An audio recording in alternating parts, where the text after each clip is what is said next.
చెప్పాలంటే అది డాక్టర్ సర్దార్ మన్మోహన్ సింగ్ గారు. అటువంటి ఆయన చనిపోవడం 92వ ఏటన చనిపోవడం చాలా బాధాకరం, తీరని లోటు దేశానికి. ఆయన లేకపోవడం వల్ల చాలా మంది లెఫ్టిస్టులు కానీ, రైటిస్టులు కానీ, సెంట్రిస్టులు కానీ ప్రతి ఒక్కరిని కూడా డిజార్వ్ చేసి, నిరాదరణ చేసి చాలా ముందుకు తీసుకెళ్లిన ఘనత ఒక్క మన్మోహన్ సింగ్ గారిగా దొరుకుతుంది. మిగతా వాళ్ళందరూ కూడా ఒక లెఫ్టిస్ట్ ఐడియాలు తీసుకోవడం, రైటిస్ట్ తీసుకోవడం.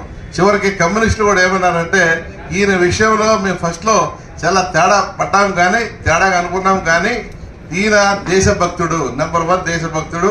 ఈయన లెఫ్ట్ కాదు, రైట్ కాదు. ఈయన ఉన్నది ఏంటంటే ఒకటే దేశభక్తి. ఆ దేశభక్తి ఆర్థికమైన బలంతో ముందుకు తీసుకెళ్లిన ఈ ఘనుడు మన్మోహన్ సింగ్ గారు ఇక లేకపోవడం అనేది చాలా దురదృష్టం.